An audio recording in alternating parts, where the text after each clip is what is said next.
आइए आज ज्ञान के एक बेहद ही रोमांचक सफर की शुरुआत करते हैं, जहां 150 बेहद महत्वपूर्ण और दिलचस्प तथ्यों को बहुत ही आसान और मजेदार तरीके से डिकोड किया जाएगा। तो बिना किसी देरी के सीधे इस शानदार सफर में गोता लगाते हैं।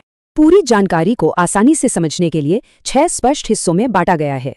पहला है दुनिया और ब्रह्मांड, दूसरा महत्वपूर्ण तिथियां, तीसरा भारत का भूगोल, चौथा भारतीय इतिहास, पांचवा हमारे प्रथम और अग्रदूत और छठा हिस्सा है राष्ट्रीय प्रतीक।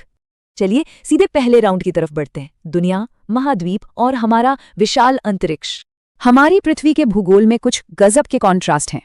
अगर हम दुनिया के 7 महाद्वीपों और 5 महासागरों की बात करें तो एशिया महाद्वीप और प्रशांत महासागर अपने अपने वर्ग में सबसे विशाल हैं। लेकिन ठीक इसके उलट ऑस्ट्रेलिया और अटलांटिक महासागर सबसे छोटे हैं। है ना एकदम साफ सुथरा बंटवारा। अब पृथ्वी से थोड़ा बाहर निकलकर अंतरिक्ष की ओर चलें तो एक बहुत ही क्लासिक सवाल सामने आता है। क्या हम जानते हैं कि हमारे सौरमंडल में लाल ग्रह किसे कहा जाता है? बिल्कुल सही, वो है मंगल ग्रह। इसकी सतह लाल होने के कारण ही इसे यह नाम मिला है। वहीं पानी की बहुतायत पृथ्वी को नीला ग्रह बनाती है। अगर साइज की बात करें तो बृहस्पति इस सौरमंडल का बेताज बादशाह है, यानी सबसे बड़ा ग्रह। और दिलचस्प बात यह है कि पूरे सौरमंडल का सबसे बड़ा उपग्रह गैनीमेड भी इसी की परिक्रमा करता है। इसके ठीक विपरीत बुध सौरमंडल का सबसे नन्हा ग्रह है। जरा अंतरिक्ष से वापस पृथ्वी की सतह पर आते हैं। 8848 ये आंकड़ा सिर्फ एक नंबर नहीं है, ये मीटर में नापी गई माउंट एवरेस्ट की ऊंचाई है, जो नेपाल में स्थित दुनिया की सबसे ऊंची पर्वत चोटी है। सुनने में ही कितना विशाल लगता है। अब आगे बढ़ते हैं दूसरे राउंड की ओर। कुछ ऐसी महत्वपूर्ण तिथियां जो हमें हमेशा याद रखनी चाहिए।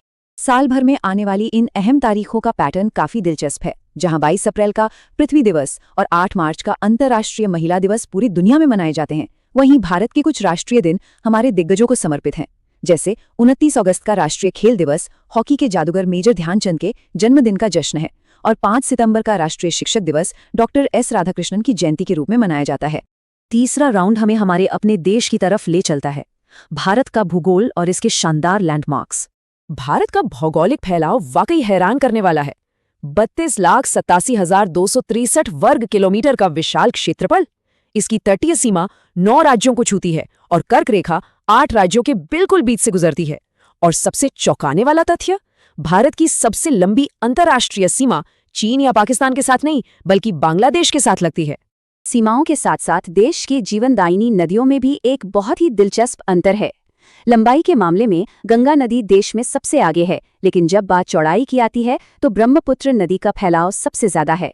भारत की प्रमुख लैंडमार्क्स की विविधता भी कमाल की है।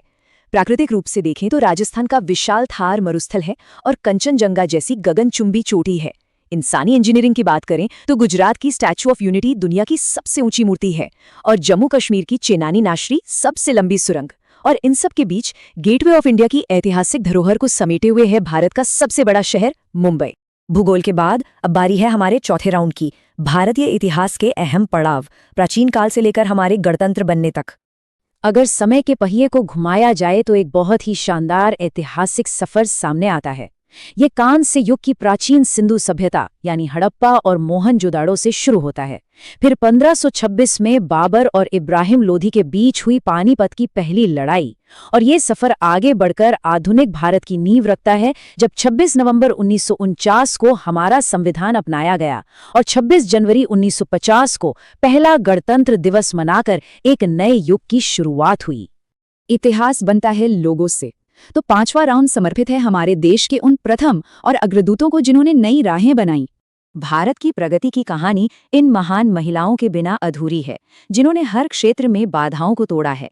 इंदिरा गांधी पहली महिला प्रधानमंत्री बनी तो प्रतिभा पाटिल पहली महिला राष्ट्रपति, किरण बेदी ने पहली महिला IPS बनकर कानून व्यवस्था में नया रास्ता दिखाया, सरोजिनी नायडू पहली महिला राज्यपाल बनी, और कल्पना चावला अंतरिक्ष की गहराइयों को छूने वाली पहली भारतीय महिला के रूप में इतिहास में दर्ज हुई। और प्रगति के इन अग्रदूतों ने भारत को विश्व स्तर पर एक नई पहचान दी। अंतरिक्ष कार्यक्रम की मजबूत नींव डॉक्टर विक्रम साराभाई ने रखी, और परमाणु कार्यक्रम की होमी जे भाभा ने। विज्ञान की दुनिया में CV रमन ने फिजिक्स का पहला नोबेल दिलाया, तो रविंद्रनाथ टैगोर 1913 में साहित्य का नोबेल जीतने वाले पहले भारतीय बने। और उस ऐतिहासिक पल को भला कौन भूल सकता है जब राकेश शर्मा अंतरिक्ष में जाने वाले पहले भारतीय बने। इतिहास और नेतृत्व के इसी संगम से उभर कर आता है महात्मा गांधी का वो अमर नारा, करो या मरो।